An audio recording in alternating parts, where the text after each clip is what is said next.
All human beings don't mind getting rid of the master above, but they're much more reticent to get rid of the slave below. Everyone in the modern world thinks, yeah, those chains of iron, I'm sick of those. Down with the chains of iron. But as Patrick McGowan said, give me the chains of gold and I'm your man. Vote, vote, vote. And as you talk about anarchy, I'm deeply, deeply into anarchy. But not of the political brand. That's a farce. That's a myth. And the only people who want it are some of the scuzzbag, ne'er-do-well, will-less, docile bodies we're talking about. That's for them. They are the ones that Blake talked about when he said the fist that crushes the tyrant's head becomes a tyrant in its stead. Okay, Occupy? Right? I'm interested in attitudinal anarchy, where you're free in your mind. There ain't too many of them around, so don't sell me the other shit. Don't sell me the exoteric version. I'm not interested. You can scream, you can chew bricks, you can chew the carpet. All these advocates out there go, anarchy, anarchy, anarchy, shoot a cop. Have some fun. Burn the world. Nobody's going to fuck with me and my AK-47. What the hell are you talking about? Right? It's attitudinal. And that is an act of the Zen master. And even they haven't got it now. Most of those guys don't know what they're talking about. It's just more pre-slip. The real thing is something so much vaster than that. Right? It's going light. It's like the fool, two different kinds of light. And everybody on this planet is separated by which light they're signing on for. The light of luminescence or the other kind of light, the feather light. Whoa, all the difference in the world right there. We explored that. So anarchy, yes, I'm all for it. But it's the anarchy of a Cervantes, right? It's the anarchy of an Ezra Pound. It's the anarchy of a Wilhelm Reich, who's so vocationally attuned, or a Tesla, or a Walter Russell, right? Who's so in tune with themselves that they don't need anything from you. They don't need you to hand them a promise of anything, happiness, or any other thing. They're not looking to you because they're totally deeply entrenched, in dialogue with their imperial self, which provides all that is needed. Right? So they're not looking to you for anything. They're not prostituting you, and they're not prostituting themselves. They're completely beyond that stage. They're in touch with the great ultimate, which is, as you said, the flow of freedom. Freedom is just a synonym for the great ultimate, the great Tao, that holds you to no contracts, doesn't present itself either as teacher to you or as student, and doesn't want you to be in any of those distinctions. It's just a commune in which two friends are walking on a path towards the truth. And the truth is with them. There isn't even a path to the truth. You're walking in it in this moment. But that requires a certain kind of sensitivity. Don't get me wrong. There's, you can't say that it just comes to you. There's no work. There's work involved because the world is malignant and toxic. And you've been brought up by toxic parents. And you've been brought up by toxic schools and teachers and priests and all the rest of the programming. So there is a moment where, to find the still point. In snake dance, the doctor, right, has to fight the snake, the dance of the snake. Yeah, you think you're going to be exonerated from that and get the enlightenment and truth?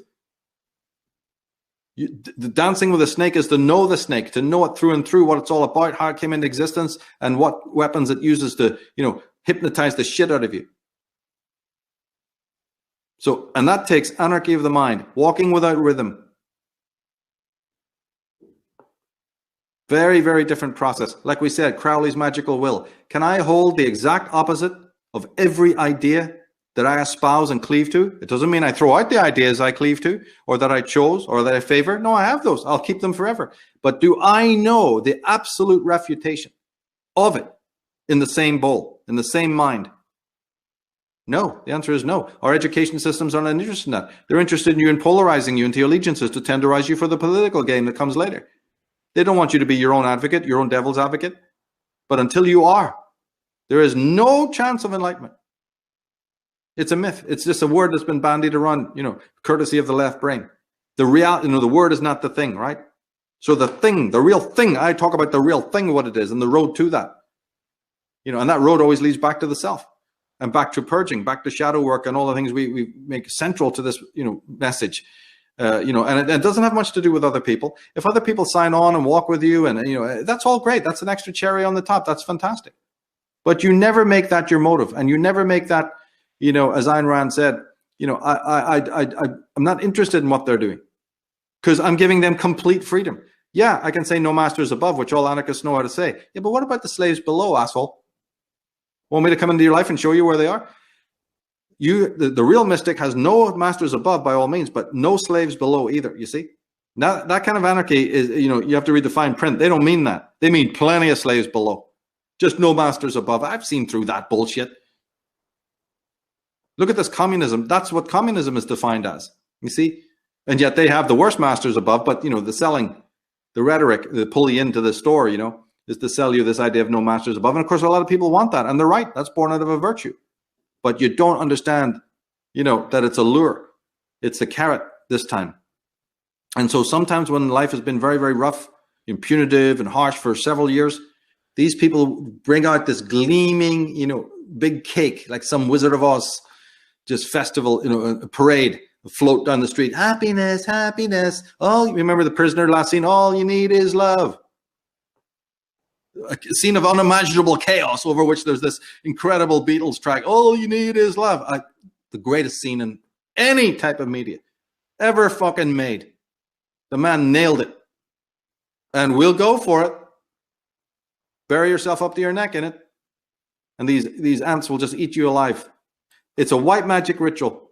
Nobody tells you to do anything. Nobody tells you to sell your soul. You, out of fear, out of misgiving, out of complete, wrong indoctrination, you hand it up every time, and enter the wicker man of your own free will, and watch yourself burn.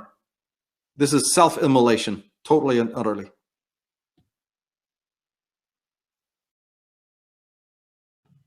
Sorry, I was muted there. Wow, it's well said. And I mean, just on the practical side of it, like you said, when you want to come together with other individuals to get things done, then you need some kind of organization. There's always the way we can get in future discussions on some of the little aspects of that when it comes to anarchic principles or whatever. But the statement was made by Gustave Le Bon, like you said, in his book. You need to read about it. He critiques socialism, communism, and anarchism, and also does advocate for exactly what you're talking about, Michael, about the idea of individual sovereignty and the inner anarchism, so to speak. Anyways, man, I know you got to go. We probably went over time. I didn't want to keep you there, but maybe can you just say a quick word about the show coming up Sunday? We've got Ralph Ellis coming on again. Yeah, he's got a lot of things to share about 17. He's also got more of his own research. The man's just a genius.